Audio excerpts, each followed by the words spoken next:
मंजिल उन्हीं को मिलती है जिनके सपनों में जान होती है। पंखों से कुछ नहीं होता, हौसलों से उड़ान होती है। नमस्कार, मैं हूं कैलाश गोयल और आप देख रहे हैं हमारा खास कार्यक्रम आपकी बात मेरे साथ। आज हम आपको एक ऐसी शख्सियत से रूबरू कराने जा रहे हैं जिनकी सफलता का परचम आज पूरे जिले में दिख रहा है और उनकी इस सफलता से पूरा का पूरा जो जिला है वो अपने आप को गौरवान्वित महसूस कर रहा है। और जिले के साथ में जो सबसे बड़ी खुशी है और जिनको सबसे ज़्यादा गर्व हो रहा है वो है गुरुकुल पब्लिक स्कूल खैर। जी हाँ, इस वक्त मेरे हाथ में आप लैपटॉप देख सकते हैं। ये लैपटॉप इस कहानी को अपनी जुबानी बड़े अच्छे से बयां कर रहा है। आज हम बात कर रहे हैं कविता चौधरी की, जिन्होंने यहाँ से अलीगढ़ सीबीएसई बोर्ड में जिला किया है और आज स्कूल प्रबंधन ने इस लैपटॉप को कविता चौधरी को गिफ्ट किया है। कविता जी, बहुत बहुत स्वागत है आपका। बहुत बहुत धन्यवाद सर, शुक्रिया आपका। कविता जी, बहुत बहुत स्वागत है आपका। बहुत बहुत धन्यवाद सर, शुक्रिया आपका। सबसे पहले ये जानना चाहता हूँ, जिस तरह से आज आपने अलीगढ़ टॉप किया है, तो इसके पीछे क्या सीक्रेट रहा, क्या मेहनत रही, किस तरह से आप यहाँ तक पहुँची? मुझे लगता है सर इसका कोई सीक्रेट तो नहीं है लेकिन एक पूरा एक क्रम कह सकते हैं हम, क्रम रहा मेहनत का, सभी के साथ का। मैं इसकी शुरुआत अपने माता पिता से करूँगी, जिन्होंने मेरा सहयोग दिया, मुझे कभी भी किसी बात की कमी नहीं होने दी, हमेशा एनकरेज किया पढ़ने के लिए, मोटिवेट किया। और सारे टीचर्स का जिन्होंने मुझे मेरे सारे डाउट्स को क्लियर किया और मुझे हर तरीके से सहयोग किया। राठी सर का, जो हमारे चेयरमैन सर हैं, और सभी टीचर्स का, सब्जेक्ट टीचर्स का, जिन्होंने मुझे बहुत ही अच्छी तरीके से पढ़ाया, ना कि कॉन्सेप्ट क्लियर किए लेकिन उसके जो डाउट्स भी आते थे उसको भी साथ के साथ सॉल्व किया और हमें बताते रहे कि हमें क्या पढ़ना है, कैसे पढ़ना है। तो मुझे लगता है कि उसने बहुत मदद की मेरी और मैं इसके लिए सभी का तहे दिल से बहुत ही धन्यवाद देना चाहती हूँ। अच्छा, जिस तरह से हम बात करते हैं, ग्रामीण क्षेत्र की बात करते हैं, जो स्कूल है हमारा ये शहरी क्षेत्र में आता है और यहाँ से तकरीबन 14 किलोमीटर दूरी पर आपका गांव है, आपका घर है। और जिस तरह से देखा गया है वहाँ का जो इन्वायरमेंट होता है, गांव का इन्वायरमेंट और शहर का इन्वायरमेंट, अगर शिक्षा प्रणाली की अगर हम बात करें तो कहीं न कहीं थोड़ी सी कठिनाइयाँ होती हैं, सुविधाओं की कमी होती है। तो किस तरह से आपने इसको मैनेज किया? जी सर, आप सही कह रहे हैं, कठिनाइयाँ तो होती हैं क्योंकि उतना एनवायरनमेंट अभी नहीं है, क्योंकि अभी काम चल रहा है लेकिन अभी उतना नहीं है फिर भी, क्योंकि हमारे आसपास में देखती हूँ अभी भी जो लड़कियाँ हैं, लड़के भी, कोई भी इतना अवेयर नहीं है पढ़ाई के लिए। वो अपने रोज़ के काम करते रहते हैं, रोज़ की मुझे लगता है उनके माता पिता भी उतने एनकरेज नहीं है उनको पढ़ाने के लिए और वो हमको देखते हैं तो वो ये भी कहते हैं क्या वे फालतू में पढ़ा रहे हैं बच्चों को, क्या करना है। तो इससे मुझे बहुत ही दुख होता था, लेकिन मुझे उन पर दया भी आती थी कि कैसे सोच सकते हैं पढ़ाई के बारे में। लेकिन इस तरफ से मैं अपने माता पिता को फिर से धन्यवाद देना चाहूँगी।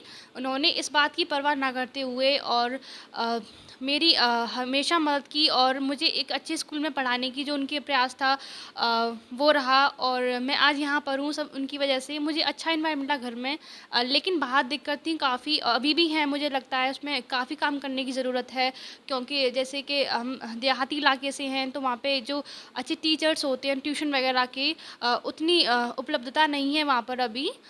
मुझे लगता है, मैं एक बात और क्लियर करना चाहती हूँ कि ट्यूशन की हमें कोई ज़रूरत नहीं है। अगर हम सेल्फ स्टडी करते हैं, आपके टीचर्स आपके साथ हैं, आपके डाउट्स क्लियर कर रहे हैं, तो मुझे नहीं लगता कि ट्यूशन की कोई ज़रूरत है।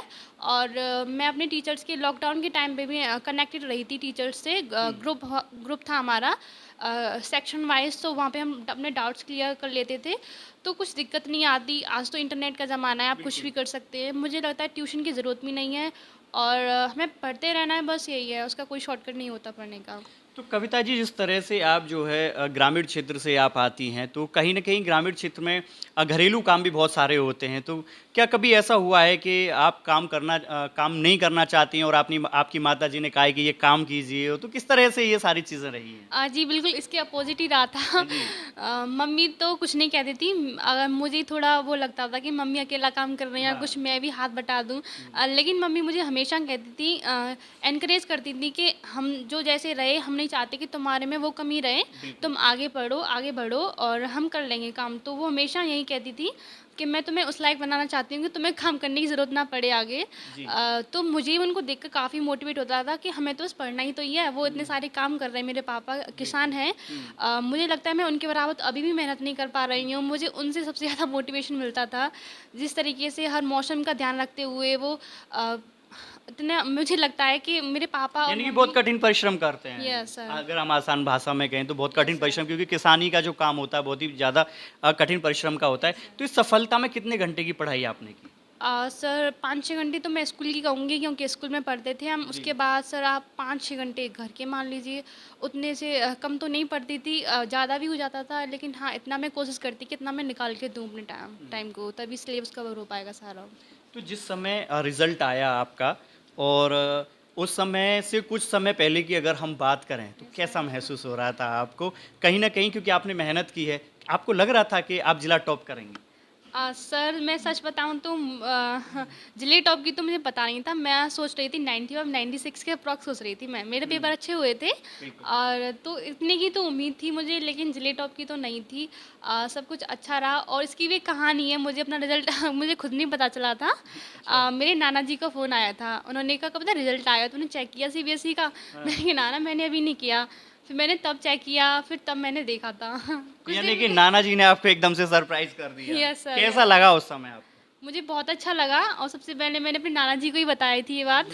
वो क्योंकि मुझसे ज़्यादा मोटिवेटेड रहते हैं, एनकरेज करते हैं मुझे वेरी बहुत गुड। ज़्यादा। मेरी पूरी फैमिली बहुत है, सपोर्ट करती है और उसी ने मुझे हमेशा एनकरेज किया आगे बढ़ने के लिए। तो यही कहानी थी एक जो मैं आपको बताना चाहती थी अभी। तो आप अपनी लाइफ़ में क्या करना चाहती हैं? क्या बनना चाहती हैं? सर मैंने क्योंकि मैं ग्रामीण क्षेत्र से हूँ, तो मैंने जो हमारी रोज़मर्रा की जो होती हैं उसमें क्या-क्या परेशानी आती हैं, वो मैंने काफ़ी बारीकी से देखी हैं और मुझे लगता है कि उसमें मुझे पोटेंशियल है कि मैं उनमें कुछ सुधार कर सकती हूँ। सर उसके लिए मुझे सिविल सर्विसेज़ एक बेहतर ऑप्शन लग रहा है, जिसमें कि मैं जाना चाहती हूँ सर अभी। यानी सिविल सर्विस आप जो जॉइन करना चाहती हैं। मेरा आखिरी सवाल ये है कि जिस तरह से आपने जिला टॉप किया, तो कहीं न कहीं बहुत से लोग, बहुत से बच्चे या उनके माता-पिता बड़ी उम्मीद की नज़रों से आपको देख रहे हैं, और हर माता-पिता ये चाहता है कि उनका बच्चा जो अच्छा पढ़े, अच्छा लिखे और बहुत आगे तक जाए। तो ऐसे में उन्हें आप क्या संदेश देना चाहती हैं? मैं संदेश यही देना चाहूँगी कि डीमोटिवेट ना करें बच्चों को सबसे पहले तो। जी। और उनको जो पढ़ाई से रिलेटेड जो भी चीज़ें हैं या फिर जो हमारी डेली कमोडिटीज़ हैं उनको पूरा ध्यान रखें और एक अच्छा एनवायरनमेंट दें उनको। दूसरों से कंपेयर ना करें। ये मैंने बहुत देखा है कि एक बच्चे को दूसरे बच्चों से कंपेयर किया जाता है, जिससे कि जो बच्चा होता है उसके अंदर बहुत ही ज़्यादा डीमोटिवेटिंग फीलिंग आती है। हो सकता है वो एक फील्ड में अच्छा नहीं है, दूसरे में अच्छा हो सकता है। बिल्कुल। तो उसकी कैपेबिलिटीज़ के अकॉर्डिंग उस पे ध्यान देना चाहिए और एनकरेज करना चाहिए। मैं यही कहना चाहूँगी, उनको साथ देना चाहिए बच्चे का उसके सपने में। तो ये थी हमारे साथ में अलीगढ़ ज़िले की टॉपर कविता चौधरी, और किस तरह से इन्होंने बताया, और सबसे बड़ी बात इन्होंने जो अभिभावकों को एक संदेश दिया है कि बच्चों को डीमोटिवेट ना करें। अगर आप चाहते हैं कि आपके बच्चे सफलता का परचम लहराएं, तो आप डीमोटिवेट अपने बच्चों को ना करें। फिर जल्द मिलते हैं एक नई शख्सियत के साथ। जुड़ आप देख रहे हैं सक्षम न्यूज इंडिया, सबसे पहले सबसे तेज।